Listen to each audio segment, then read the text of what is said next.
الفنان العظيم اللي كانت قصته غريبة جدا. انت مش عارف تمسك مفتاح لشخصية الراجل ده، الشاعر العظيم الجميل احمد فؤاد نجم. احكي لنا عنه علشان انا يعني الموضوع كان بالنسبة لي فيري انترستنج يا كريم. اوكي، احمد فؤاد نجم زي ما انت بتقول قصة حياة غير عادية، قصة حياة استثنائية بكل ما تحمله الكلمة من معنى. اولا هو مولود في الشرقية، اتولد في الشرقية في قرية بسيطة جدا. ابوه بيتوفى وهو عنده 6 سنين. بعد موت الاب بتحصل طبعا يعني ايه طفرة في حياة الأسرة، بس طفرة مش الأحسن. طبعا العائل والشخص اللي بيصرف كده بيغيب تماما عن الأسرة. في الفترة ديت بيشتغل في الفلاحة زي معظم أطفال القرى المصرية. هو بيحكي بنفسه أن أمه بتقلق عليه من مصير الفلاح. اشمعنى الفلاح كان بيحصل له ايه؟ الفلاح كان بيجيله بالهارسيا، كان بيموت في سن صغير جدا من مرض البلهارسيا والشغل والشقة والتغذية اللي مش كويسة. معظم الفلاحين كانت حياتهم قاسية جدا ما بين مرض البلهارسيا لعمل شاق جدا في الأرض. طبعا التغذية ما كانتش أحسن حاجة، ففي الآخر معظم الفلاحين كانوا بيعانوا من أمراض خطيرة جدا وبيموتوا في سن مبكرة. ده اللي هو بيقوله عشان كده أمه اقتنعت إن هي توديه لملجأ أيتام، توديه لملجأ أيتام وهو شخص معلوم النسب، شخص أسرته معروفة، مش زي الفكرة اللي أهله عايشين، أهله عايشين على الأقل أمه وأخواته يعني. وبتقتنع إن ديت شبه مدرسة داخلي، يعني الناس بيفهموها إن دي مدرسة داخلي. وفعلا بيروح ملجأ أو دار أيتام الزقازيق وبيتربى هناك. ودي بداية غريبة جدا، لما شخص كده فجأة يطلع من بيت أهله علشان يروح يقعد في الملجأ. يروح يقعد في الملجأ، وبيقعد في الملجأ 8 سنين. 8 سنين دول هو بنفسه بيقول اتعلمت فيهم الشقاوة والشيطنة.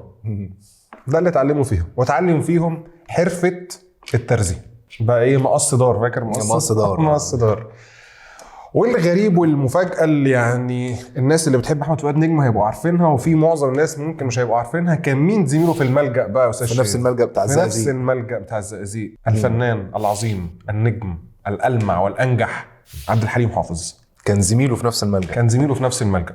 وبيتخرج من الملجأ احمد فؤاد نجم، وبيخرج يشتغل بعض الشغلانات، وبعد كده بيطلع على القاهرة. كان ليه أخ شغال في القاهرة بيبعت يجيبه، وبعد كده بيجي لنا هنا القاهرة وبينور المحروسة. طب بس انت بتقول ان من زمايله كانوا عبد الحليم حافظ. ليه عمرنا ما شفنا مثلا عبد الحليم حافظ بيغني حاجة من كلمات احمد فؤاد نجم؟ دي حاجة دلوقتي يعتبروا متربين مع بعض. دي اتربوا مع بعض، وده شاعر وده مغني. وده فعلا احمد فؤاد نجم بيحكي القصة ديت. بيقول ان هو بعد ما بيجي القاهرة وبيمتهن الشعر بيروح لعبد الحليم حافظ. عبد الحليم حافظ من سن مبكر بيبقى نجمه طبعا مع ثورة 52 نجمه بيلمع جدا. وبيجي القاهرة وبيروح لصديقه وزميله اللي متربيين سوا. انت فاهم يعني واحد عاش 8 سنين بياكل وبيشرب وبينام مع اشخاص يعني اخواته يعني. وبيروح هو واخوه احمد فؤاد نجم واخوه لعبد الحليم حافظ في شقته في الزمالك. بيخبطوا الباب، اللي بيفتح لهم بيقول لهم قولوا له احنا بلديات يعني واصدقاء وكده. بيدخلوا ينتظروا في الصالون. عبد الحليم بيدخل. احمد فؤاد نجم هو اللي بيحكي القصه دي. بيقول اول ما عبد الحليم بيبص ويشوف ان ده احمد فؤاد نجم وشه بيتغير، متخض. وشه بيتغير، بيتخض وبيتوتر وبيبقى مش مرتاح، بتبدو عليه علامات عدم الراحه والانزعاج. فاحمد فؤاد نجم طبعا داخل عليه بقى ده صديقي بقى، احضان وبوس وكده. فعبد الحليم بيسلم بعيد وبيقول له انت مين؟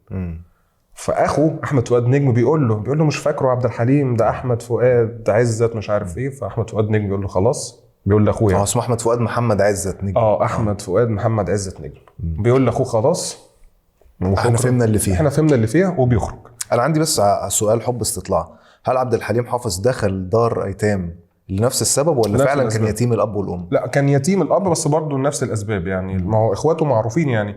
دلوقتي احنا عندنا الصوره النمطيه بتاعت ان الملجأ اللي بيدخلوا فيه او دار الايتام اللي اهاليهم مش قادره عليهم، اللي اهاليهم مش معروفين، محدش عارف دول ابن مين، عشان كده بيطلع لهم شهادات ميلاد باسماء يعني. انا بتكلم على في الفتره دي اللي كان بيخش الملاجئ اكتر، اللي هم اهاليهم مش قادره عليهم، الام مش قادره تربي فبتودي الملجأ. بالظبط. الفقر شديد وكده يعني. فكان نوع من انواع يعني ايه مجتمع المدني، يمكن دوله يعني بيساعدوا بعض يعني. جميل. وبعدين بيخرج بقى ايه متضايق، مغرور ان صاحب عمره ما ساعدوش ولا اصلا ولا صفر. احمد نجم بيحكي بنفسه بيقول ان هو لسنين الحكايه ديت بتعمل له شايل خيام، بس لما بيكبر وبينضج يعني بيوجد المبرر لعبد الحليم حافظ. وهو بيقولها كده بطريقته الفكاهيه والساخره دائما، ان انا وشي فكر عبد الحليم بايام الشقه والذكريات، هو اكيد بيهرب منها طول عمره. لان احنا برضو نتخيل يعني واحد بيتربى في دار ايتام ممكن يبقى شكله عامل ازاي، خاصه في الفتره ديت قبل ما يبقى مثلا في رقابه من الدوله من وزاره التضامن الاجتماعي. احنا مثلا عندنا مسلسل زي شمس، او كان اسمه ايه؟ كان اسمه اولاد الشمس. اولاد الشمس. شفنا حياه الفئه ديت من الناس ازاي بيعانوا يعني. فاحمد فؤاد نجم بيبرر لعبد الحليم الاستقبال البارد ده. طب والله عنده يعني صدر رحب ان إنسانية. هو وانسانيه. وغير كده وكده على فكره هو لا ده يعيب ده ولا ده يعيب ده، لان احمد فؤاد نجم راجل يعني ايه على سجيته وبيحكي كل اللي في قلبه. عبد الحليم حافظ ليه توجه تاني وطريقه تانية، هو عايز يبان ان هو من سوشيال كلاس معين، مش ممكن يكون محدش كان يعرف القصه دي غير من احمد فؤاد نجم اصلا. ممكن يعني عبد الحليم كان راسم نفسه خطه وطريقه يعني حاجه معينه، واحمد فؤاد نجم ليه تراك تاني مختلف تماما يعني. بس انت قلت لي اول حلقه ان احمد فؤاد نجم دخل السجن. هل دخل السجن كمعتقل سياسي ومفكر، ولا دخل سجن اجرامي؟ لا يعني سجن اجرامي يعني. هو ليه سجل جنائي زي ما بيتقال يعني. اول مره يدخل احمد فؤاد نجم السجن دخلوا كمسجون في قضيه تزوير. خلينا نحكي الحكايه. يا ريت. احمد فؤاد نجم زي ما قلنا من شويه ان هو اتربى في الملجأ وخرج من الملجأ، جه على القاهره اشتغل شويه يعني، رجع للفلاحه في القريه، وبعد كده اخوه بعته جابه القاهره وقعد في القاهره اشتغل وظائف كتير جدا. اهمها طبعا هو كان بيشتغل صبي ترزي وفي مصنع غزل ونسيج، وبعد كده بيشتغل في الحكومه. بيشتغل ايه في الحكومه؟ ده عايز قصه شويه. نقدر نقول ان هو قبل ما اشتغل في الحكومه اشتغل فتره، ده بقى المناضل، بشتغل فتره في كامب الانجليز. عشان هنا ما اقصدش مناضل كسخريه، لكن عشان نفهم ازاي الشخصيه بتتطور. شخص اتربى في ملجأ، اتربى في بيئه فقيره جدا، بيئه اميه، اشتغل حرفي بسيط ترزي في الوقت ده، بعد كده بيدخل ملجأ الانجليز. الملجأ الانجليزي كامب الانجليزي اشتغل خلال فتره عمله في كامب الانجليز. اشتغل ترزي برضه؟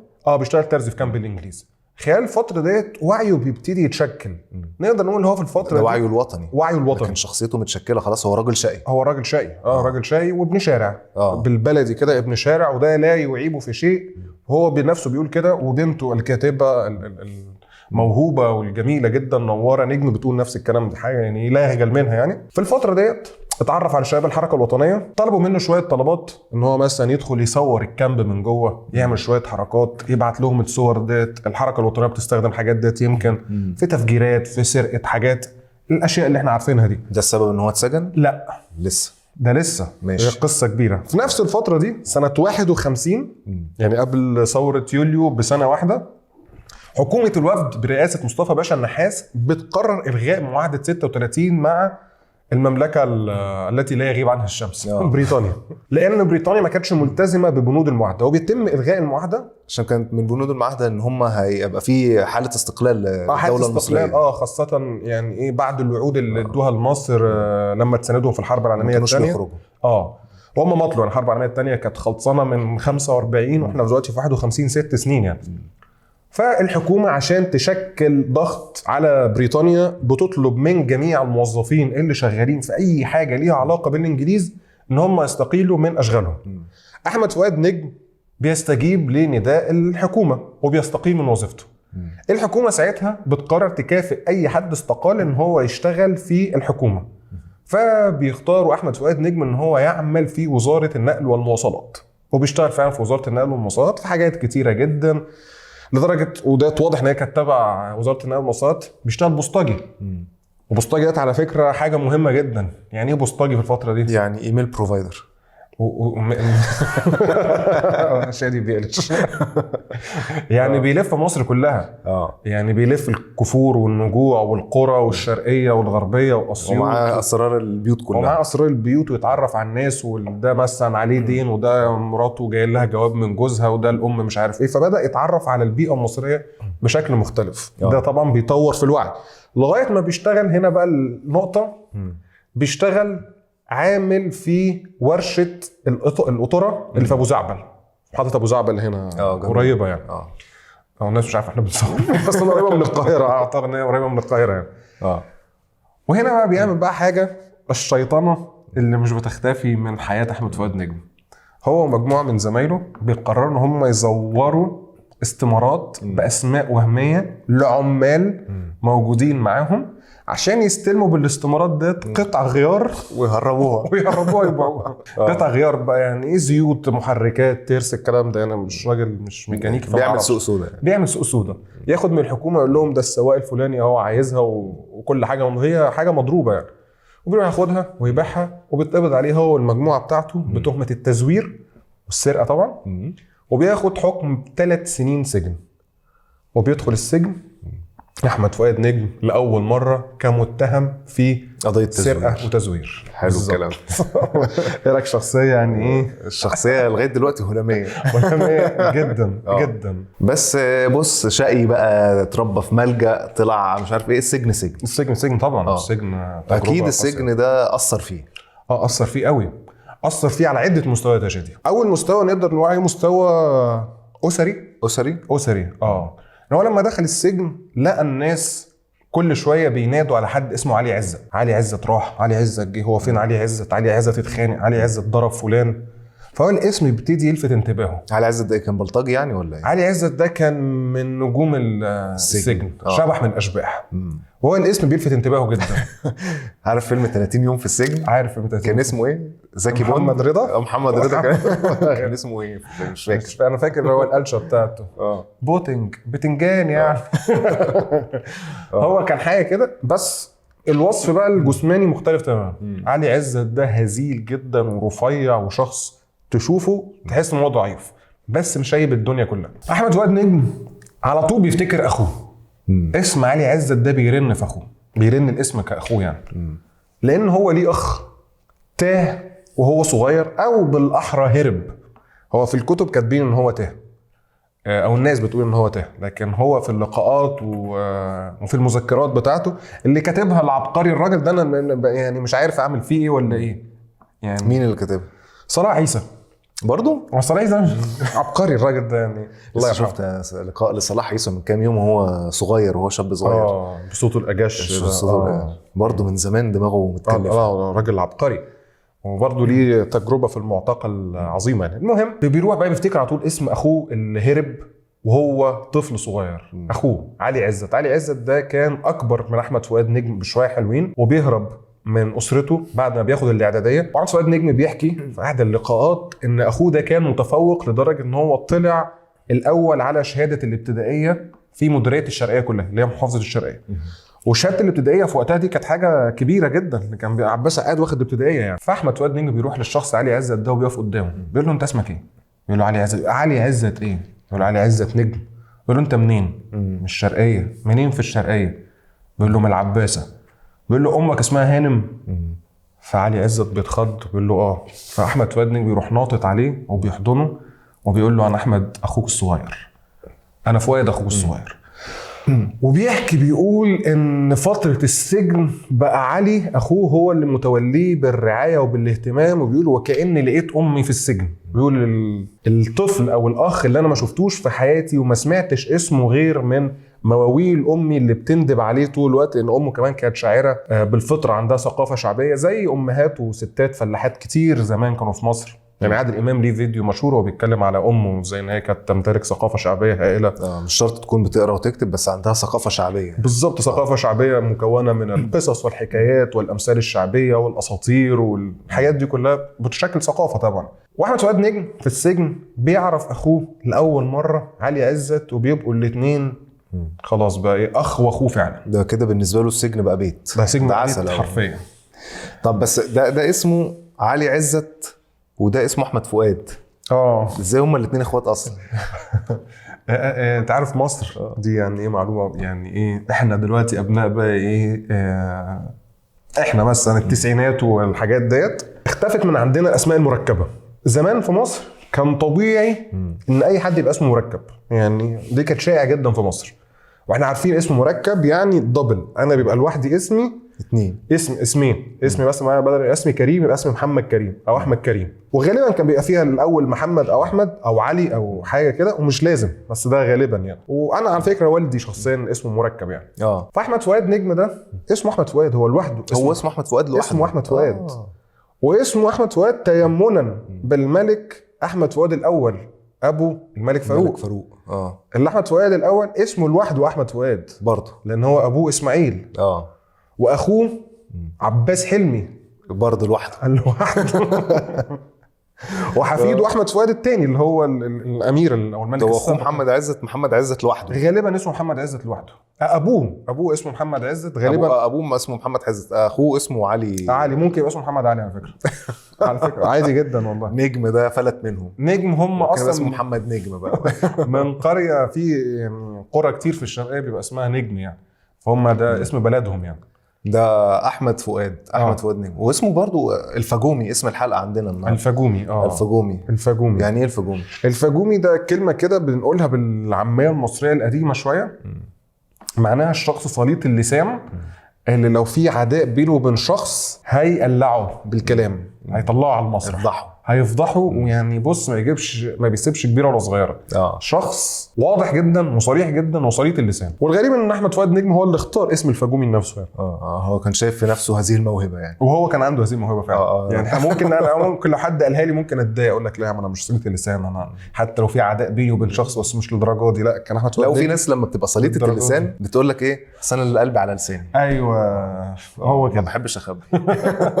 هو كده. وبعدين بقى في السجن. في السجن حياته طبعا بتتغير بشكل كبير، وفي بقى عندنا نقدر نقول طفره حقيقيه بقى. حامين بنتكلم في وعيه ازاي بيتشكل. ان هو في السجن بيتعرف على مجموعه من اليساريين المثقفين المصريين، وعلى راسهم عبد الكريم قاسم وسامي خشبه. عبد الكريم قاسم ده روائي وقاص واديب، وسامي خشبه ده يعني كان رئيس تحرير الاهرام من مش من زمان قوي على فكره يعني، وكان راجل ناقد وكده. وكان عندهم ميول يساريه، اهتمام بالوطن، بيتكلموا في مواضيع مهمه، بيتكلموا عن حقوق العمال، حقوق الفلاحين، الاقتصاد، فائض القيمه، ماركس، الديمقراطيه، الاشتراكيه. تحس ان هو فتح شانل على اليوتيوب. بالظبط. وقاعدين ولما يتسلوا الناس دي يقولوا شعر فؤاد حداد. ففؤاد نجم يسمع شعر فؤاد حداد ويحس ان انا اقدر اقول شعر زي ده. عندي الموهبه. ويعني يمكن باسلوب حياته والبهدله والمرمطه اللي هو شافها ما كانش متخيل ان ده ممكن يبقى كارير. انا بعرف اقول كلام، ممكن دلوقتي استلم حد واقول فيه قصيده او لكن مش مدرك ان ده ممكن تبقى وظيفه يعني ايه، او تبقى خليه يتربح منها.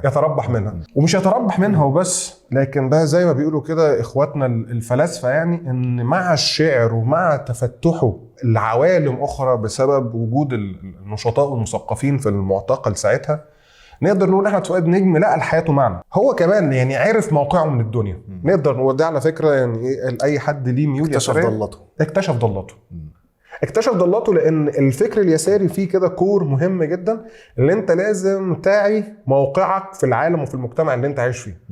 ان موقعك في المجتمع ده هو اللي بيشكل علاقاتك وبيشكل شخصيتك وبيشكل هويتك وبيشكل طموحك.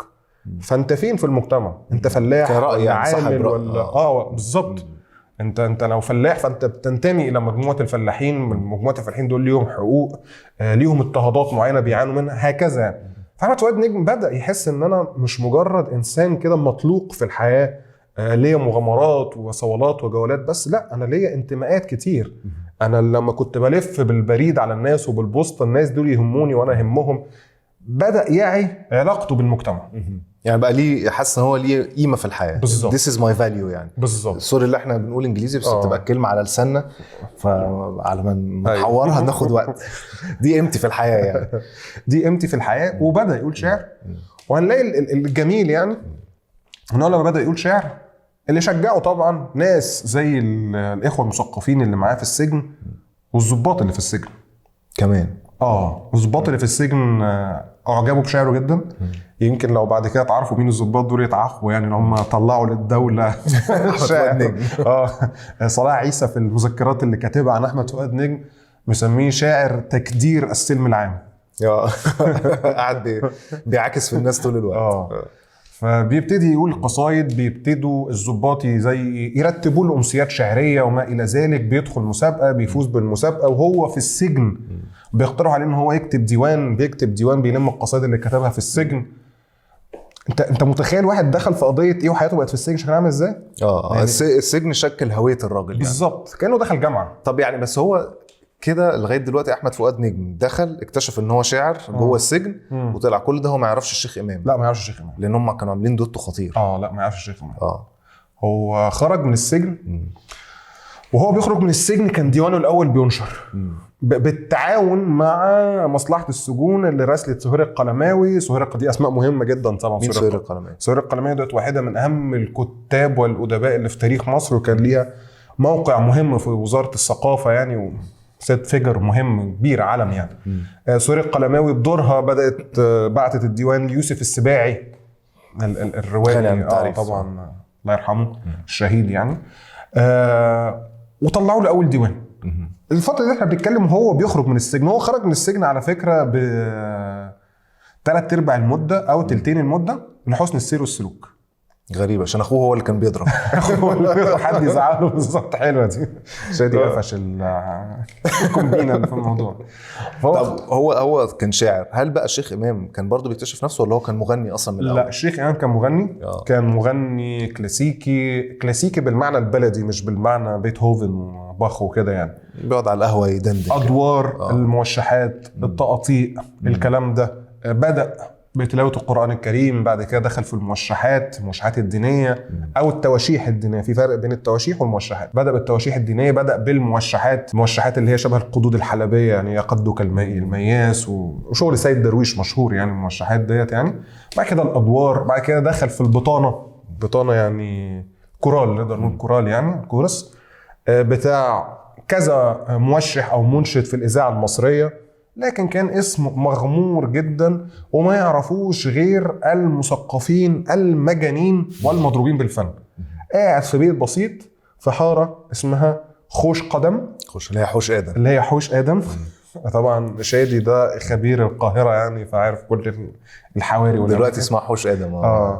يقال الله أعلم، اللي عنده المعرفة يكتب لنا في الكومنتات ان خوش قدم بالتركي معناه آدم السعد. وانا مش عارف المعلومه دي حقيقه ولا لا. وعايش هناك عم الشيخ امام عيسى وبس. الشيخ امام الشيخ امام عيسى اسمه كده. اوكي. وبيجي له بقى يتردد عليه بقى المثقفين المضروبين بالفن. بس راجل بسيط جدا عايش في حاره جوه حاره، في شقه كلها حق يعني. هو فتح شقته دي ملتقى فني يعني، مش بينزلوا يقعدوا يتقابلوا على قهوه مثلا او لا. شقته ملتقى فني، بيجوا الصحفيين بيجوا. طبعا خلينا نقول ان الفتره دي كانت بتشهد في مصر نشاط كبير جدا لليسار. واليسار ده من انواع الفن المحببه ليه. اليسار مش هيسمع ام كلثوم واغاني حب، ولا هيسمع ام كلثوم ولا اغاني حب، ولا هيسمع فرانك سيناترا مثلا والغرب والسلعه والبتاع. احنا هو عايز حاجه تمثله هويتنا والكلام ده. ممكن تشرح لنا برضو ما هي الهويه اليساريه اللي انت كنت بتحكي فيها دي؟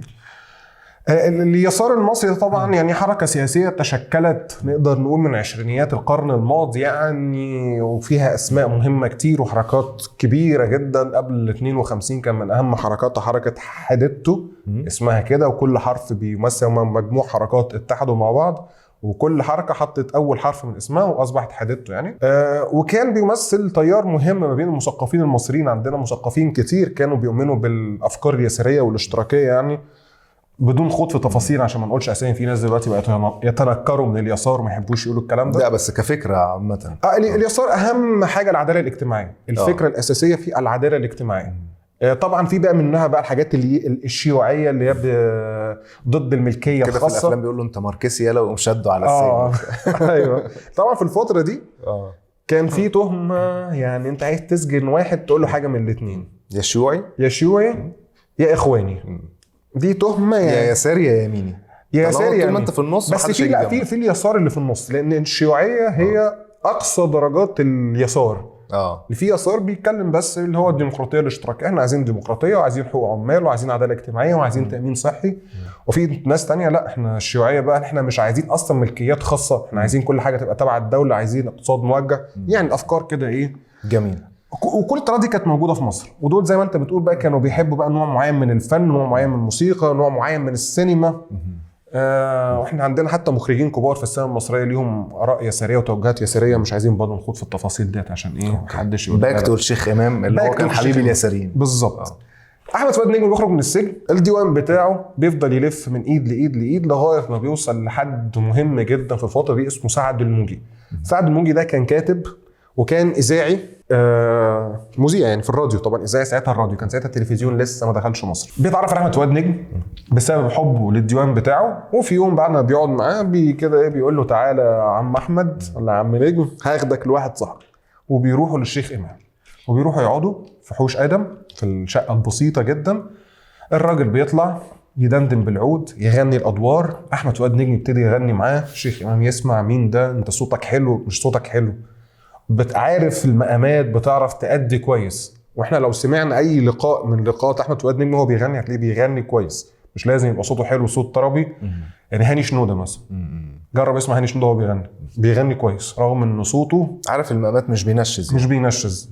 فالشيخ امام بدأ ينتبه له وقال له انت تحب تسمع مين اغني ايه؟ قال له غني زكريا احمد. بدأوا يتلاقوا في الفن، ده سمع شعر وده سمع حاجته، الاتنين بقوا صحاب جدا في نفس اليوم. وديت بقى حاجات بقى ايه، احنا بنتكلم في شخصيه غريبه لدرجه وهم خلاص بعد ما السهره خلصت احمد فؤاد نجم بيقول للشيخ امام انا هفرش وهنام عندك. الشيخ امام بيقول له اه طبعا. فاحمد فؤاد نجم بيفتح الشباك وبيرمي مفتاح شقته ربنا معاه خالص. بص وبيعيش مع الشيخ امام. وبتبتدي بقى الحكايه. في الاول بيغنوا شويه حاجات كده ايه. مش احمد فؤاد نجم كان متجوز وقتها؟ احمد فؤاد نجم اتجوز وطلق كتير. وكان راجل مزواج مطلق.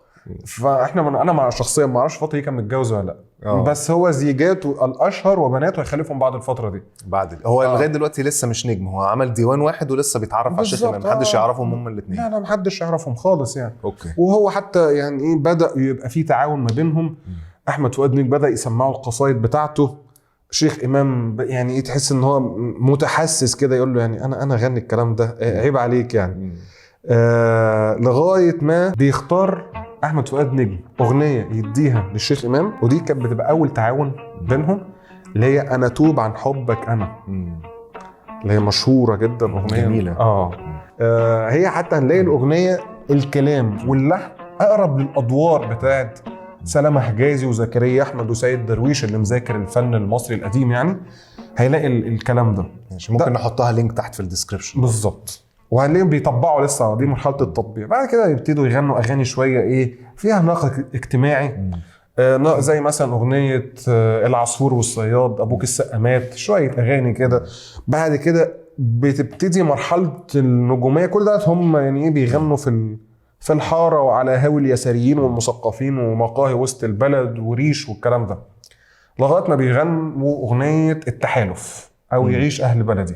واغنيه يعيش اهل بلدي بتفتح لنجم يعني ايه نجوميه هو وطبعا والشيخ امام. الاغنيه بتتكلم عن النقد المجتمعي، بيسخر من المثقفين، بيسخر من الفنانين، بيسخر من الناس الاغنياء اللي قاعدين في الزمالك. بيبتدي كده نقول ايه تشكل حقيقي للهويه الشعريه اللي هتبان وهتتفجر بقى بشكل كبير جدا بعد هزيمه 67. طب ما هو الكلام ده يودي ورا الشمس يعني. لما انا اغني حاجه زي كده والحاجه دي تتشهر، ما هو كده اكيد اتشدوا 100,000 مره. يعني احمد فؤاد نجم اعتقد قضى 16 سنه في حياته من حياته في المعتقلات. هو طبعا احمد فؤاد نجم وشيخ امام طبعا معاه يعني الاثنين. شيخ امام طبعا كان احيانا يعني ايه بيرأفوا بيه ان هو كان رجل يعني كفيف فاقد البصر وكده وكبير في السن. هو اكبر من احمد فؤاد نجم بشويه. اكبر من احمد فؤاد نجم بشويه. في موقف وكان برضو الفجومي هو الثاني يعني. الشيخ امام ما كانش غلبان وكيوت قاعد على جنب يعني. كان فجومي. هما الاثنين لقوا بعض يعني. هقول لك حاجه يعني مثلا بتحصل هزيمه 67 هما الاثنين زي ما انت تقول فجومي. هنلاقي الاغاني بتاعتهم اغاني جديده على المصريين يعني. الكلمات حتى خبطنا تحت بطاطنا يا محلى رجعت زبطنا من خط النار. يعني ايه بطاطنا ورجعت زبطنا وخط النار؟ في هزيمه. انت بتسخر من الزباط وهم راجعين من الهزيمه ومن الموت بسخر لان جوايا غضب. وهنا بقى ده كلمه محمود حميده الفنان النجم الكبير يعني. ليه كلمه هو بيتكلم عن احمد فؤاد نجم بيقول ان هو كان بيحرك فينا الغضب الايجابي. لان محمود حميده وناس كتير كانوا من الطلبه اللي بيسمعوا الشيخ امام واحمد فؤاد نجم في مدرجات الكليات.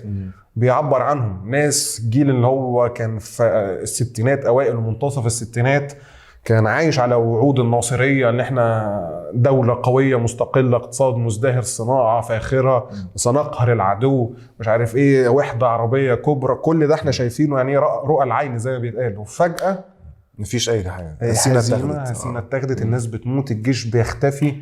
يعني تخيل كده يعني ايه. يعني كانت هزيمه طبعا صعبه جدا. والله يا عبد الودود يا رابط على الحدود، يعني اغاني كانت بتعبر عنهم يعني. وبدات بقى الاغاني دي تكسر الدنيا. وطبعا يدخلوا المعتقلات كالعاده. يتشدوا كل شويه على المعتقلات. وحتى على فكره يعني بدأوا ينقضوا الأوضاع السياسية، مش كده وبس، يعني يغنوا مثلا زي أغنية عن موضوع الفول واللحمة، صرح مصدر المسؤول. أيوة سمعتها. كأنه بيتكلم كده إن كان في خطاب بيتقال إن اللحمة ديت على فكرة مضرة وبتجيب نقرس وبتاع، الفول بروتين حقيقي ومش عارف إيه، فابتدي يسخر يعني إن أنتوا هاتوا اللحمة وسيبونا نموت في الآخر، بيقول حاجة كده يعني. وأغنية بقرة حاحة ده بيتكلم عن مصر، بيشبهها بالبقرة، ومش شتيمة هنا بقى إيه، نقدر نقول بقى ايه يا استاذ شادي، البقره اللي احنا بنحبها، احنا فراعنه بتاعه الخير دي. بتاعه الخير، حتحور. حتحور. وبيتكلم عن معاناه البقره وازاي. فدي طبعا كلها كانت حاجات كل شويه يلاقي نفسه مشدود محطوط في المعتقل. وهو كمان كان راجل شديد. يعني ما كانش بياخد جنب مثلا ويطلع تاني حسن سير وسلوك، ما كانش حد بقى يضربه، كان هو اللي بيضرب. لا خلاص. هو الشيخ امام. حسن سير وسلوك ده انتهى. الشيخ امام بيقولوا كان في ضابط بيحبه جوه في احد المعتقلات يعني. فقال له انا مستعد دلوقتي امضي لك، لانه برضه رأف بحاله ان هو رجل كفيف وكبير في السن. فقال له انا هرأف بحالك دلوقتي وهطلع امضي لك الجواب انك تخرج، هروح اعمل بس تليفون واخرجك من هنا. فالشيخ امام بدل ما يقول له شكرا مثلا ولا كتر خيرك يا سعاده الباشا، قال له والله التليفونات رجعت. البلد دي لسه فيها تليفونات. لسه مفيش حاجه شغاله عندكم. هو ده اللي ما بيعتقش يعني. صح. ده اللي كان بيميز تجربتهم بصراحه، السخريه وخفه الدم. يعني احنا في ازمات جباره لكن بنستخدم خفه الدم، وبنستخدم حتى مصطلحات غريبه جدا. الفتره ديت كل شويه احمد فؤاد نجم بيدخل السجن. هيدخل السجن يعمل ايه؟ خلاص يعني الراجل بقى عنده توجه وعنده هم شايله، بدأ يطور ثقافته بشكل كبير جدا. فبنسمع ان هو منه شخصيا ان هو في الفتره دي بدأ يقرا في الادب الروسي، بدأ يقرا المقريزي، ابن اياس، الجبرتي. ونقدر نقول ان الثلاثي دول مقريزي وابن اياس والجبرتي اللي يقراهم بتمعن ده خلاص يعني هيبقى شرب مصر. لان زي كلمتك اللي انا بحبها ان احنا امتداد فتره المماليك، شئنا ام ابينا يعني مع كل السلبيات. فانت خلاص بقى فهمت فتره المماليك بفتره العثمانيين بفتره دخول الحمله الفرنسيه، العهد الملكي اصلا قريب منك، فانت شايفه كاحمد فؤاد نجم، فخلاص شخصيته تشكلت. لكن في المعتقلات ليهم قصص ونوادر عجيبه وغريبه. يعني انت بتقول القصه بتاعت شيخ امام وهو بيقول له التليفون، انت فكرتني يعني ايه بقصه من القصص. يا لهوي يا جدعان. مره احمد فؤاد نجم راجع الحاره او الشقه، لقى الناس بتقول له الشيخ امام جه البوليس وقبض عليه. بيجري على النيابه، بيدخل بيلاقي الشيخ امام قاعد، بيقول له انت هتحاول معاك في النيابه؟ بيقول له لا لسه. بيقول له القضيه ايه؟ بيقول له قابضين عليا عشان حشيش. كان معايا حته حشيش واخدوها مني. قالوا لو وقفنا قدام النيابه انكر موضوع الحشيش ده خالص ويقول لك لفوها لي انا معيش حشيش. فبيقول له ماشي. بينادي عليهم ضابط شرطه مش وكيل نيابه، وبيدخلوا عند الضابط ورتبه كبيره يعني اسمه مشهور، وبيدخلوا عنده. واحمد فؤاد نجم هنا بقى اللي رايح بنفسه، يعني هو بيلحق صاحبه، يعني شايف برضه ان احنا اتعودنا على السجن وحشونا الرجاله اللي هناك عايزين ندخل نشوف الدنيا. بيدخلوا فبيلاقي الضابط بقى بيكلمه بيقول له ديت قضيه بقى مخدرات يا نجم، مش قابضين عليك ولا معتقل ولا شاعر ولا اغاني ولا الكلام ده. والضابط وهو بيكلمهم بدا يخرج الحرز، بدا يخرج كور حشيش. هم اصلا ما عملوش فلوس يجيبوها، هو ما عملش، ان هو تلاقي كل واحد معاه سيجاره كده ولا حاجه ولا مش عارف بيرصوها بقى على جوز اي. وشوفوا حلقه الحشيش، كنا عاملين حلقه عن الحشيش عن الكيف، اسمها حلقه الكيف عشان نفهم ان الكيف هم فعلا كانوا حشاشين، ما نقدرش ننكر الكلام ده. وده باعتراف احمد فؤاد نجم. احمد فؤاد نجم في احدى اللقاءات التلفزيونيه المذيع بيقول له لو جبت لك حشيش هتشربه؟ بيقول له لا. بيقول له عشان انت لو جبت لي حشيش هيبقى مغشوش. احنا الاصل، احنا نعرف اجيب اللي انا عايزه يعني. فبيحكي نجم بيقول لك قعدنا بقى قدام الضابط بدا يطلع كور حشيش، كوره محترمه، كذا كوره، وكل كوره ملفوفه بلون مختلف. ملفوفه بسلوفان احمر اصفر اخضر الكلام ده. ففؤاد نجم قرا الموضوع قال لك لا، الموضوع ده كبير، دي كده تهمه، ده كده تهمه وعايزين يودونا في داهيه. ديت مش قضيه راي عام ولا معتقل ولا حته تعاطي حتى زي اللي قفشوها مع الشيخ امام، دي حاجه كبيره. فالظابط بيقول لهم الحاجه دي بتاعتكم. ففؤاد نجم بيرد بيقول له ايوه يا باشا بتاعتنا. بالظبط طبعا بيتخض بتاعتكم ايه؟ مش بتاعتكم يا ابني. مش بتاعتكم يا ابني. فبيقول له ديت اتجار ولا تعاطي؟ ففؤاد نجم بيقول له كل ده تعاطي؟ اكيد اتجار طبعا، انا هتعاطي كل ده ليه يعني؟ فالظابط بيقول له يا ابني الحاجه دي بتاعتكم؟ فبيقول له اه والله بتاعتنا. قال له يعني انتوا تجار مخدرات؟ قال له اه احنا تجار مخدرات. قال له انت عارف الحاجات ديت قبضنا عليها جايه من اسرائيل؟ الضابط بيقول لاحمد فؤاد جايه من اسرائيل. معناها ايه بقى؟ ان هو بيعمل لهم قضيه اتجار في مخدرات بالتعاون مع العدو اللي محتل سينا وقتها. يعني ده يطلعوا تجار مخدرات وجواسيس وخونه. يعني فيها اعدام. فنجم بيقول له جانا من اسرائيل فعلا. فالراجل طبعا بيتخض، ايه جانا من اسرائيل؟ ايه ده فيه؟ انت شارب حاجه يا عم نجم؟ بيقول له والختمه عليها وكل حاجه عليها. فقال له انتوا تشكيل عصابي؟ قال له بس خلي بالك سينا متاخده، والحدود مع سينا قناه السويس، وقناه السويس الجيش واقف عليها، الجيش المصري الضفه الغربيه والجيش الاسرائيلي الضفه الشرقيه. فاحنا جبناها ازاي يا باشا؟ جبناها عن طريق البحر، بتجيلنا من سفن تنزل عند اسكندريه، وفي حد بيصرفها لنا من المينا في اسكندريه، والرئيس الكبير بيوزعها علينا. قال له الرئيس الكبير مين؟ قال له الليثي عبد الناصر اخو سياده الرئيس جمال عبد الناصر. ده اللي جر مع ناس ثانيه. الراجل بص له قال له ايه اللي انت بتقول؟ قال له لا لسه. قال له بيدينا انا عشان بيكلفني، اللي انا اللي بوزع في وجه قبلي، والست ام كلثوم اللي توزع في وجه بحري.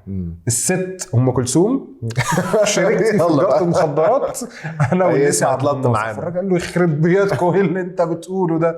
الليثي ايه ام كلثوم؟ قال له دي اقوالنا. طبعا في الفتره دي يعني خلينا نقول يعني لغايه دلوقتي الاتحاد بتاعت النيابه والكلام ده بتبقى طبعا بعد كده الصحافه بتتكلم عليها، انت داخل قضيه. فالظابط بيتخطط طبعا، بيعمل شويه مكالمات وبتاع، والناس بيقولوا له بقى القيادات العليا مشوه ده راجل مجنون. لا وباظت القضيه. بس هو احمد فؤاد نجم كان عنده موقف طول الوقت من ام كلثوم. يعني حتى كان كاتب فيها قصيده شعر كبيره قوي بسبب كلب الست. هي اسمها كلب الست. كلب الست. لما في واحد كان من المعجبين بتوعها اسمه اسماعيل تقريبا، كان بيعدي كتير من قدام البيت بتاعها رايح جاي، فطلع مره الكلب بتاعها هبره عض. الراجل اتضايق، الكلب عضني وهاتولي حقي وحرام عليك وبتاع. قالوا له انت الطول بس لما كلب الست يعضك، اللي هم الخدم بتوعها. محدش جاب له حقه طبعا، وحقه راح فشوش. فاحمد فؤاد نجم تعاطف مع الراجل. هو الراجل اتضرب، البوابين ضربوه وراح قعد عقابا ليه ان هو اعترض، قعد في الاسم 7 ايام اسبوع عقابا ليه. ولما خرج الصحافه يعني اتكلمت قالت ده شرف لاي حد ان كلب الست يقعد. احمد ربنا. فاحمد فؤاد نجم يعني هو بيعترف ان هو كلثومي الهوى جدا وبيحب ام كلثوم واغاني ام كلثوم، لكن هو عنده موقف من ام كلثوم. وفي قصايد تانية بلاش نقولها قصايد يعني اكثر جرأة، وفيها بقى الفاجومي بقى سلطة اللسان. طبعا عليها هي وعبد الحليم، وهيكل والسادات وناس كتير جدا لم يسلموا من سلاطة لسان احمد فؤاد نجم. لكن احنا بنتكلم عن حته مختلفه، ماسكين التراك بشكل مختلف. كملوا لغايه اغنيه صباح الخير. صباح الخير ديت الاغنيه اللي غناها بمناسبه العبور 73. اغنيه من اجمل الاغاني. صباح الخير على الورد اللي فتح في جناين مصر، صباح العندليب يشدي بألحان السبوع يا مصر، صباح الداية واللفة ورش الملح في الزفة، صباح يطلع بأعلامنا من القلعة لباب النصر، سلامتك. وشوف بقى الكلام بقى اللي هنا بيستخدموا بقى لوصف مصر، كلمات زي ما بنقول دلوقتي فريش طازة. لا سلامتك يما يا مهرة يا حبالة يا ولادة يا ست الكل يا طهرة، سلامتك من آلام الحيض، من الحرمان، من القهرة، سلامة نهدك المرضع، سلامة بطنك الخضرة. هنا بيكلمها ان مصر وكأنها بتفوق، يعني سلامتك بقى خلاص انت بتفوقي من المرض والاحتلال وبدأنا صفحة جديدة. لكن حتى شايف المفردات اللي بيستخدمها مفردات غريبة ممكن تكون صادمة لذات لغاية دلوقتي لبعض الناس، ممكن نشوف ان دي حاجه ايروتيك، رغم ان هي ابعد ما يكون عن ايروتيك، اباحيه يعني، بس هي مش اباحيه خالص يعني. بس انت فاهم العقليه المصريه وعقليته. وبعد كده دخل بقى يعني كمل يعني غنى للنصر صحيح، لكن بعد كده هنلاقيه فتح النار على الرئيس الراحل انور السادات، وعلى سياسه الانفتاح وسياسه كامب ديفيد، وعلى حاجات كتير جدا. الفتره دي برضو كان معتقل يعني ايه، رايح جاي على المعتقل طبعا. يعني ايه، هو الراجل زي ما قلنا يعني عاش في السجون والمعتقلات فترة كبيرة جدا، لدرجة ان هو ألف قصيدة من أجمل قصائده اللي أنا بحبها جدا اسمها العنبرة. والعنبرة ديت شايف بقى ده نوع من أنواع الذكاء أحمد فؤاد نجم.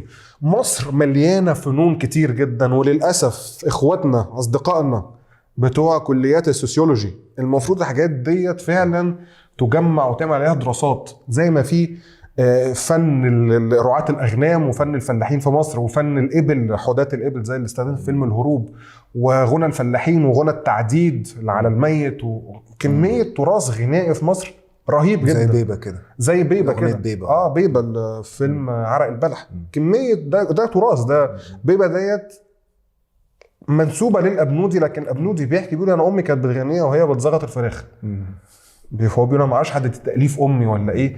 ففي كمية أغاني كتيرة جدا زي أغاني السجون. في أغاني السجون، ومش أغاني السجون اللي ألفها بقى أحمد فؤاد نجم وفؤاد حداد والشعراء اللي دخلوا المعتقلات، لا، أغاني الفولكلورية، الأغاني الفولكلورية. فهو بيقول في السجن بيحصل حاجة اسمها العنبرة. العنبرة ده جاية من لفظ عنبر، والعنبرة ده بتبقى احتفالية ان في حد من الزملاء او من المسجونين خارج بكرة افراج، خلاص خلص مدته وخارج مع السلامة، فبيعملوا حفلة. الحفلة ديت هو بيقول بنفسه، بيقول لك بقى ديت بقى من كلام السجون نفسه يعني، بيقول 1 يا ورد، 2 يا فل، 3 يا ياسمين، 4 يا اجدع ناس معلمين، 5 يا كركية. كركية اللي هو لسه ده اول سابقه ليه، اول مره يخش السجن. ف5 يا كركية، و4 اجدع ناس معلمين، واحنا متعودين يدخلوا السجن كتير يعني، و6 يا زهرة شباب الحركه الوطنيه، و7 يا ماشا. انت مش عارف الماشا هي اللي بنمسك بيها الحجر كده عشان نحطه على الشيشه او الجوزه او الحشيش او حسب هم بيعملوها ايه. 7 يا ماشا. 8 يا اجدع ناس حشاشه، عشان نعرف تراث الحشيش في مصر شكله عامل ازاي. بيقول لك يا فرن يا حلم الجعان يا مشنقه يا مرجحه الابطال، ويبداوا يغنوا للشخص لكل حاجه في السجن. لكل حاجه في السجن. فهو عمل قصيده بيحاكي فيها الاحتفال بالخروج ده. قصيده جميله جدا، انا ممكن نقول منها حته. يا ريت. بس انا هقراها طبعا عشان مش حافظها. بيقول الاولى للنبي، والثانيه ايوب، الثالثه غربتي، والرابعه المكتوب، والخامسه اللي افترى حتما يبات مغلوب. والثانية أيوب، والثالثة غربتي، والرابعة المكتوب، والخامسة اللي افترى حتما يبات مغلوب. الأولى يا نبي يا محرر الإنسان، يا بلسم المبتلي، يا نجدة الغلبان، كرمت صنف البشر عن طيفة الحيوان، ورفعت سيف الهدى عالي على الطغيان، وزعقت يا أمتي في سائر الأزمان، الظلم يوم لو حكم والحق يوم لو هان، يحرم عليك المطر والفي والعمران. بيبدأها كده. وديت لو يعني اللي عنده الثقافة الشعرية المصرية هيلاقي ان التيمة ديت ده اللي هو الشعر المصري الشعبي الأصيل جدا بتاع الفلاحين والصعيدة. لغاية النهاردة لما انت مثلا تروح تشتري قماش، ستاير، اي حاجة، تلاقي الراجل وهو بيعد يقول لك 1 مفيش غيره، 2 مش عارف ايه، 3 يقعد يعد كده. أيوة. بطريقة شعرية حلوة. الله 1 تانية مش عارف الله 1 التانية ملوش تاني، التالتة نفس الطريقة. ايوه بالظبط. انا اعرف ناس يعني من عيلتي وقرايبي بيغنوا لما بيعدوا فلوس بيعدوها كده، بيقولوا بالطريقة ديت.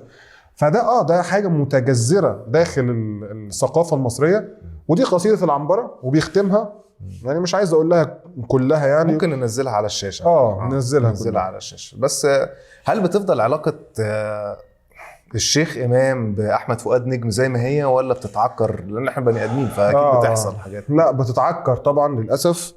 بتتعكر يعني بناء على طلب من الشيخ إمام. الدويتو بينفض، الشيخ إمام بيكلم نجم وبيقول له أنا كبرت. الشيخ إمام هنا بنتكلم إن هو في نص الثمانينات تقريبا، بقى عنده 70 سنة. جميل. فهو بيقول له ده حتى الموظفين بيطلعوا معاش، فانا خلاص كده كفايه عليا سفر. كانوا الفتره دي على فكره بيعملوا حفلات كتير جدا في تونس، في فرنسا، في لبنان، في بلاد مختلفه، ولسه في الناس دي الجزائر. فضلوا فقراء طول عمرهم. ما هو مين اللي كان بيعزمهم؟ بيدعوهم يعني. هي الحركه الطلابيه يعني، الشباب الجامعه بتوع تونس بيجمعوا مع بعض ويحجزوا لهم تذكرتين وينزلوا يقعدوا في بنسيون في تونس ولا في بيت احد الطلبه ولا احد من غير أكل. ابناء الحركه اليساريه، بالاكل والشرب وازازتين وحجرين وبس كده يعني. يعني ما اعتقدش ان هم كانوا بياخدوا اجر. فكان في الفقر قوي جدا. فالشيخ امام بيطلب ان خلاص الدويتو يعني ايه يتفضل ينتهي. والشيخ امام كما يروي الشيخ امام بنفسه بيقول ان هو طلب من الشيخ امام حاجه واحده، قال له بس لو طلعت في التلفزيون او الاعلام ما تهاجمش تجربتنا. ما تلاقيش الناس بتقول لك ده مين؟ احمد فؤاد نجم اللي طلب من الشيخ امام بالظبط. بيقول له يعني هتلاقي الناس بيقول لكم انتوا غنيتوا حاجات ضد الدولة، ضد الرئيس الفلاني، ضد الرئيس العلاني، ضد الكاتب، ضد الفنان، فما تتسقش وراهم. وده كان الاتفاق. لكن العهد على احمد فؤاد نجم ان هو اللي بيعيش اكتر وبيطلع في الاعلام اكتر، ربنا يرحمهم الاثنين يعني. بيقول ان الشيخ امام اتلعب بعقله، وان هو كان شخص يعني بسيط ما فيهوش نفس الصياعه بتاعت احمد فؤاد نجم والدردحه وكده. بيقول ففي ناس استغلته وبداوا يقولوا على لسان الشيخ امام حاجات ضد التجربه وضد نجم، لدرجه النجم كان بيقول انا كنت بسمع الكلام من امام بس عارف ان ده مش صوته، مش صوته الداخلي يعني. بيقولوا هم اشتروه بالفلوس من الاخر يعني. بيقولوا يا ريتهم في الاخر اشتروه بحاجه عدله ولا حاجه، ضحكوا عليه يعني ايه، استغلوا طيبته زي ما هو بيقول. هو كان راجل طيب، وهو كان راجل طيب فعلا يعني. هنلاقي مثلا فاكر الموقف اللي احنا حكيناه بتاع تجاره المخدرات، وان هو طلع الاسم جري وقال للشيخ امام، قال له لو قالوا لك حاجه على الحته اللي لقوها معاك قول دي مش بتاعتي. تعرف كان رد الشيخ امام قال له ايه؟ قال له انت عايز نكذب؟ فواضح ان هو كان راجل يعني ايه، صريحة اللسان بس صريح قوي. صريح. غير فؤاد نجم. فؤاد نجم شخص يعني ايه، ابن الشارع بالمعنى المصري البحت، بكل ما تحمله الكلمه من سلبيات وايجابيات اكتر يعني. فالعلاقه بتبوظ خالص. الشيخ امام بيتكلم على فؤاد نجم كلام مش لطيف. الشيخ امام بيرد احمد فؤاد نجم بيرد ردود قاسيه جدا يعني لا داعي لذكرها دلوقتي يعني. والعلاقه بتتدمر تماما، وبيموت الشيخ امام زي ما هو فقير، راجل ما حلتوش اي حاجه. وسبحان الله لما بيموت ما بيلاقيش غير احمد فؤاد نجم جنبه، هو اللي بيغسله بيكفنه بيدفنه وبيشرف على كل المراسم، وبيفضل يزور قبره دايما. وهو بيقول انا سامحته، وكانه بيعتذر له كان يعني انت لو غلطت في حقي انا مسامحك، وانا لو غلطت في حقك فانا اسف يعني. بس انتهوا بالشكل ده. وحاجه مثلا تانية ان هنلاقي زياد الرحباني الله يرحمه، هو كمان زياد الرحباني الفنان العظيم اللبناني لسه متوفي يعني من شهور. زياد الرحباني كان متاثر جدا بتجربتهم، وكان بيحب الشيخ امام جدا، لدرجه ان هو طلع في احد اللقاءات وقال ان البوم انا مش كافر، وده من اوائل واهم البوماته، وانا كنت كاتبه ونفسي الشيخ امام هو اللي يغنيه، وكاتبه على طريقه فؤاد نجم. كاتب الكلام اللي هو انا مش كافر بس الجوع كافر، انا مش كافر بس القهر كافر. تحس نفس روح فؤاد نجم يعني. وبيقولوا قابلت فعلا الشيخ امام، بس الظاهر كان في فتره الانفصال، وبيقولوا الشخص اللي كان معاه المساعد ليه او كده كان مسيطر على الشيخ امام وما خلوهوش يغني. بس المشترك بين الاثنين ان هما الاثنين كانوا عايشين حياه بوهيميه بحته، وفقر مضجع لغايه ما ماتوا. يعني لك ان تتخيل الاسماء الكبيره والمهمه ديت كانوا فعلا عايشين في فقر مدقع زي ما انت بتقول، وحياتهم كانت غريبه. يعني مثلا كانوا الشقه اللي كانوا قاعدين فيها، يعني انت فاكر في اول الحكايه كنا بنحكي ان فؤاد نجم اول ما اتعرف على شيخ امام راح رمى مفتاح شقته عايش عنده، وعايش عنده خلاص يعني لغايه سنين يعني. انت هتفتكر ان هو بس كده؟ لا، يعني ده خلاص بقت شقه الشيخ امام وفؤاد نجم، بقت شقتهم هما الاثنين. وبقى في ناس كتير قاعدين عندهم برضو زي ما فؤاد نجم كان بيروح، اللي يقعد عندهم مثلا يبات يومين ثلاثه، اللي يدخل يتعشى ويمشي، اللي يعيش عندهم شهرين على مش عارف ما يلاقي شغل. بيت مفتوح للجميع. فبنلاقي البيوت دايما اللي بيعيش فيها امام او نجم هي بيوت يعني ينطبق عليها الفكر الشيوعي، بيوت مفتوحه للجميع. انت جيت زرته من محافظه تانية وعايز تبات مثلا في القاهره 4-5 ايام، بتبات وتاكل وتشرب من اي اكل اي حد بيجيبه. انت بتدخل البيت حتى ممكن مش لازم هتبات، ممكن تيجي تقعد ساعتين تجيب اكل لكل الناس وتمشي. فهنلاقي نواره ممكن يكون محدش يعرفك اصلا في البيت ولا صاحب البيت نفسه. بالظبط. يعني هو كان بيحكي مثلا ان ممكن في اخر الليل الناس كلها بتقوم وتمشي، ويفضل 2-3 في 2 من ال3 دول انا مش عارفهم اصلا، وبيدخل ينام ويسيبهم. ودي كانت على فكره يعني ايه سمع عند بعض الناس، مش ناس كتير، هنلاقيها موجوده برضو عند بليغ حمدي في قضيته الشهيره يعني. لكن نرجع لاحمد فؤاد نجم، هنلاقي ان بنته نواره بتحكي ان هي في مره كانت بايته عنده، لان هي طبعا ابوها وامها كانوا منفصلين، هي بنت الكاتبه الكبيره صفيناز كاظم يعني ربنا يديها الصحه. فبتحكي ان هي كانت مره بايته عنده ودخلت تنام في حضنه في السرير شويه، ولقت حد بيفتح الباب وبيفتح الدولاب بيمد ايده يسرق حاجه، والبنت اتخضت بصت لابوها لقيته صاحي وبيقول لها اسكتي. وبعد ما الراجل مشي بيقول لها انا عارف وشايف بس انت ما تعرفيش ظروفه ايه. الراجل اللي يضطر ان هو يسرق حد هو بايت عنده اكيد عنده سبب قوي جدا. وما ننساش بدايات احمد فؤاد نجم.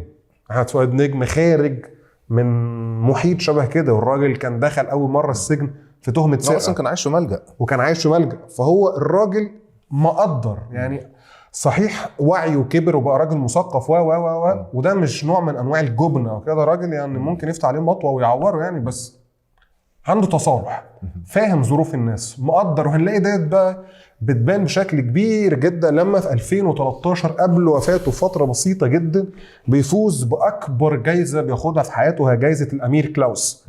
والامير كلاوس هو زوج ملكه هولندا، يعني يعتبر ملك هولندا بس هي الملكه يعني هو زوجها، وهي جايزه اسمها جايزه الكلمه، واخدها قبله الشاعر الفلسطيني العظيم محمود درويش. والجايزه دي كانت قيمتها 100,000 يورو. 100,000 يورو ده مبلغ كبير جدا بسنه 2013. وبدلوقتي بياخد ال 100,000 يورو وبيعمل حاجه في غايه الغرابه ما تصدرش غير عن احمد فؤاد نجم. اولا هو يا عيني الله يرحمه يعني ما بيلحقش يستلم الجايزه، بيموت قبل ما يستلمها، بيستلم المبلغ بس. بيروح البنك، الحواله بتجيله، بيحوله بالمصري وبيقسم المبلغ على ودائع او شهادات استثمار ما بين بناته الثلاثه، عفاف ونواره وزينب بنته الصغيره وزوجته. وفاطمه حفيدته كانت النواره كانت لسه حامل فيها يعني، بيقسم عليهم ودائع لكل عيلته. وبالمبلغ المتبقي وهو 400,000 جنيه اللي هو اولموست نص المبلغ، كان ساعتها الدولار ب 9 جنيه ونص، 9 جنيه و30 قرش. بنتكلم في مبلغ بتتكلم في يورو بقى، في يورو يورو فيعني نقدر نقول 930,000 جنيه. بيحط 400,000 جنيه في حساب مستشفى سرطان الاطفال 57 تبرع. وبيروح، احنا بنعرف القصه دي منين بقى؟ ان هو بيروح البيت وبياخد معاه شويه الافات في الطريق، مثلا الافات مش عارفين كام بالظبط يعني، وبيوزعهم على الناس وهو راجع من البنك لبيته. يشوف شحات يديله 2000 جنيه، راجل بياع بطاطا 5000 جنيه، يتخلص من الفلوس. هو كان بيقول الفلوس زي العقارب بتقرصني، بيحب يتخلص من الفلوس. وبنعرف الحكايه ديت لما بيرجع البيت وبيحكي لمراته، بيقول لها ادي الشهاده بتاعتك، وادي الشهاده بتاعت زينب بنتك، وادي الشهاده بتاعت نواره، وادي الشهاده بتاعت عفاف وده كده حقكم ووصل لكم، ربنا عالم بقى الارواح هيسترد وديعته امتى والكلام ده كله. فهي الست، وهي ست بسيطه جدا بحسبه بسيطه، بتقول له بس هو فاضل كده 400,000 جنيه، فين ال 400,000 جنيه؟ فبيقول لها لا خلاص بقى. تقول له يعني ايه خلاص؟ فهو ما بيرضاش يقول لها. فالست بتعمل ايه؟ ما بيرضاش يقول لها، بتصوت وبتقول له انت اتجوزت عليا، انت القرش جري في ايدك واتجوزت عليا، زي اي ست مصريه اصيله. فبيضطر يحكي لها ان دي ايصالات التبرع وانا تبرعت ب 400,000 جنيه. وبيقول لها ما تقولش لاي حد القصه دي. وبعد كده القصه دي احنا بنعرفها عن طريق بعد ما بيموت فؤاد نجم، بعد الواقعه دي ب 12 يوم فقط بيموت. وهي الست وهي بتندب جوزها وبتعيط عليه بتبتدي تحكي ايجابياته وكرمه، فبتقول القصه دي والناس ما بتصدقهاش وبتنتشر على الانترنت القصه دي. وفي بعض الناس بتشكك فيها وبتقول دي مبالغه، لكن ده حصل فعلا، وديت يعني شهاده اهله. وبيموت احمد فؤاد نجم في ديسمبر 2013 بعد ما اخذ الجائزه دي ب 12 يوم، بعد حياه حافله زي ما احنا شفنا، بدات من ملجأ ايتام وانتهت لاهم جائزه في هولندا من القصر الملكي شخصيا. ويلقب بعد كده بفارس الكلمة. حياة غريبة جدا لشاعر استثنائي فعلا. قصة حياة مرمطة فعلا، مرمطة. والراجل عاشها بالطول وبالعرض لدرجة ان هو بقى فارس الكلمة يعني. وعلى فكرة بس علشان ما نحطوش في بوتقة الايه الشاعر المناضل فقط. احمد فؤاد نجم برضو كان عنده قصايد حب، يعني كان بيتغزل وبيعاكس طبعاً، البنات طبعاً. وبيعمل قصص اغاني حب، طبعا صح. وبيعمل تترات مسلسلات. هو اللي عمل تتر مسلسل زيزينيا، عامل اغنيه زي عمار اسكندريه، عامل اغنيه زي ليله عشق، عدى الهوى عدى، ريحان الماضي. دي يعني حاجات حتى تسعينات وبتاع. اغاني رومانسيه جميله جدا. ومسرحيات، عامل مسرحيه جميله اسمها الملك هو الملك بتاعت منير. ده ألبوم كامل، عشان كده منير اتسمى الملك بسبب الألبوم. فكان عنده حاجات تانية صحيح.